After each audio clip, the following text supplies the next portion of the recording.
নমস্কার বন্ধুরা, আমি সিদ্ধার্থ। কোনো কিছু ধার করার আগে চিন্তা ভাবনা করে করতে হয়। ধার মানে রিস্ক ম্যানেজমেন্ট করাও কিন্তু একটা আর্ট। যাই আপনি করুন না, রিস্ক ম্যানেজমেন্টটা কিন্তু খুবই গুরুত্বপূর্ণ।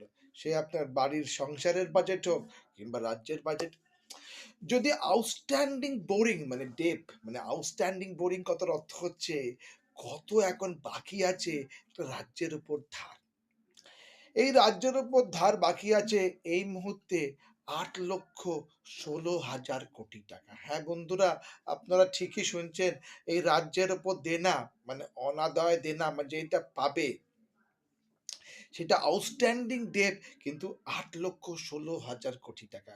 গতকালই আমি একটা প্রেস কনফারেন্স শুনছিলাম মুখ্যমন্ত্রীর। মুখ্যমন্ত্রী সুন্দর কথা বলছিলেন। এই দেনার যে সুদ মানে ইন্টারেস্ট সেটা কিন্তু দিয়ে যেতে হয়, দিয়ে যেতে হয়, দিয়ে দিতে হয়। ওনার নাম কথা মানে হচ্ছে যুগের পর যুগ, যুগের পর যুগ সেই সুদটা দিতে হয়। সেই সুদটাও কিন্তু কম না।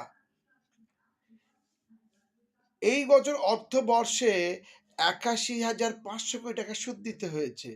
আর আগের বছর দেওয়া হয়েছিল ৯৮,০০০ কোটি টাকার সুদ। মানে সুদ মানে দিতে হচ্ছে তার ধারে যে আপনি প্রিন্সিপাল যে টাকা নিচ্ছেন তার এগেইনস্টে আপনাকে ইন্টারেস্ট শোধ করছেন। মহাজনের সুদ মনে পড়ে? এনবিএফসির সুদ মনে পড়ে? সেই সুদ। সে রাজ্য হোক আর পরিবার সবই তো একই। এবার দেখুন বোরিং প্রতিটা বছর যে রাজ্য বাজেট করতে গিয়ে, রাজ্যের খয়রাতি করতে গিয়ে বোরিং মানে ধার কিন্তু বেড়ে যাচ্ছে। এবছরে যদি বোরিং দেখেন, প্রজেকশন দিয়েছে 27 এর অর্থবর্ষে 89,000 মানে 90,000 crore। হ্যাঁ, ৯০,০০০ কোটি টাকার নতুন ধার করতে হবে, তাহলেই আমি আউটস্ট্যান্ডিং সুদ দিতে পারবো, আউটস্ট্যান্ডিং প্রকল্প কোনো কন্টিনিউ করতে পারবো, নাহলে কিছুই করতে পারবো না।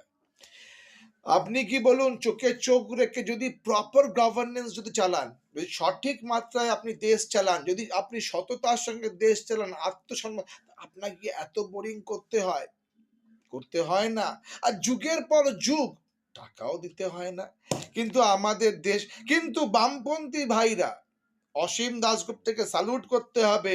97 থেকে ওরা দেখেছিল কেমন করে স্টিমুলাসকে কন্ট্রোলড করতে হয়। আপনি তো বলবেন এখনকার মতন তো হয়নি। হ্যাঁ ভাই, ধার করে হয়নি। 1952 থেকে 2011 পর্যন্ত ওয়েস্ট বেঙ্গলে আউটস্ট্যান্ডিং বাজেট ছিল, ধার ছিল ১,২৫,০০০ কোটি টাকা। গুগলে গিয়ে সার্চ করে নেবেন। আর